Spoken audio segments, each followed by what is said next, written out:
The world is full of strange and quirky borders, and while some are more famous than others, there's no denying that they make for a fascinating insight into local culture and history. Not to mention some boast unparalleled views of their spectacular surroundings. Think a lake between Austria, Germany, and Switzerland where the tide changes the jurisdiction, or North Korea and South Korea border where tensions are running higher than ever. In most cases, you can even go and visit these regions and not even know where one country ends and another begins. We take a look at the world's top 10 weird and wonderful borders and why they should be on your radar.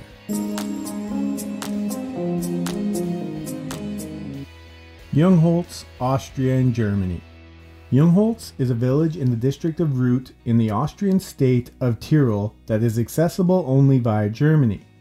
The lack of road connection to anywhere else in Austria led to Jungholz being included in the German customs area until Austria joined the EU in 1995.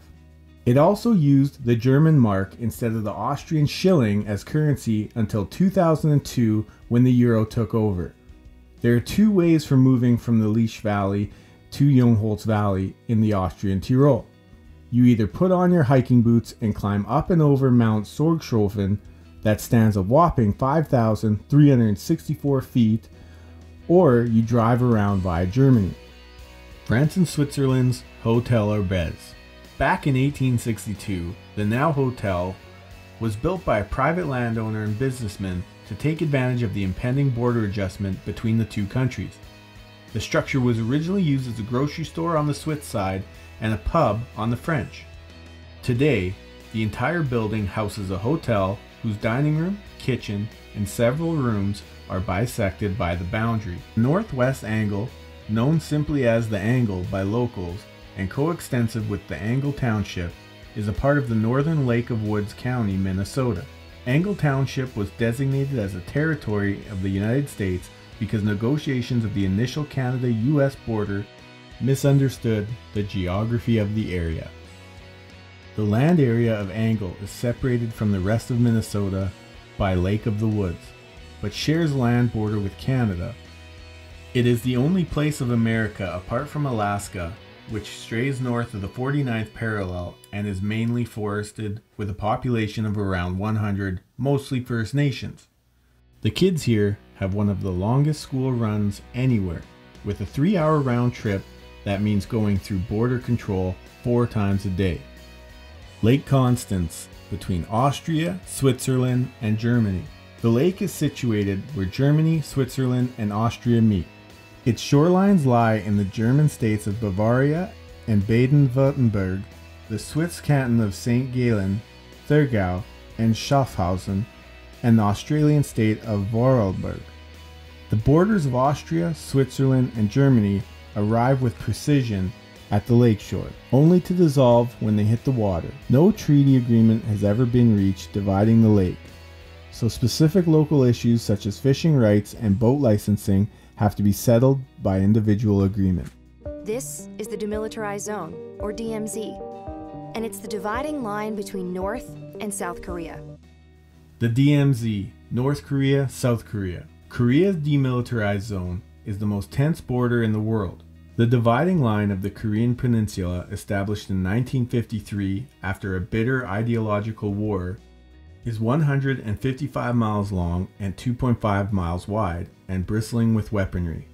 At its center is the Joint Security Area at Panmunjom, a collection of huts in a no man's land where negotiations and visitations take place. Be sure to monitor Donald Trump's Twitter feed for remarks before you go. Kalingrad, Poland and Russia. Situated between Poland and Lithuania, both now in European Union, Kalingrad was strategically of importance during the Cold War. Following the de facto annexation of territory with accordance to the Potsdam Agreement, Soviet authorities built a new city after the old one was destroyed during the war. This relic of Russian imperialism looms rather threateningly on the far side of the Bay of Garden. The enclave of Kalingrad is what remains after Lithuania, Latvia, and Estonia all declared independence from the Soviet Union, leaving it marooned in the motherland. In the early 20th century, this was Germany's Königsberg, but it was renamed and forcibly repopulated after World War II and today its strategic position means that it is heavy with military installations. Beryl, Nassau, Netherlands, Belgium. The strangest of European border anomalies sits quietly in the southern part of the Netherlands, where a set of mini Belgian islands have come adrift like cartographic amoeba, some of them even with nuclei of Netherlands inside them. It is a ridiculous doodle of historic land swaps that must be a nightmare to administer. Many houses and restaurants sit half in one country and half in the other. In the past, for tax seasons, people have even moved their front doors into the other country to save money. Peñón de Vélez de la Gomera, Morocco and Spain. This is supposedly the shortest border in the world. Peñón de Vélez de la Gomera is Spanish-owned rock fortress on the Mediterranean coast of Morocco. It was an island until 1934 when a powerful storm filled the gap with sand and turned the island into a peninsula. The fortress is garrisoned by Spanish soldiers and supplied by helicopter. While the border itself is marked by a piece of string across the beach, this is 1/2 dozen properties claimed by Spain. Diomede Islands, Russia and America. These two islands in the Bering Straits are where Russian bear practically rubs noses with the American eagle, and where yesterday is just a stone throws away. The border and the international dateline that divides the world's time zones run between Big Diomede and the part of Russia, the Little Diomede. The Alaskan side, which is separated by just 3 miles of water, Spain and France's Livia. At the end of the 30 Years' War, 1659's Treaty of the Pyrenees ceded sections of northern Spain to France, but Livia managed to avoid being given away on the grounds that the treaty only applied to villages. While Livia claimed to be a town, accordingly, it kept its Spanish allegiance while becoming surrounded by France. Today, the 5 square mile, 1,700 strong municipality is still officially part of the Catalan province of Girona, connected by 2 miles of natural road to Puigcerdà.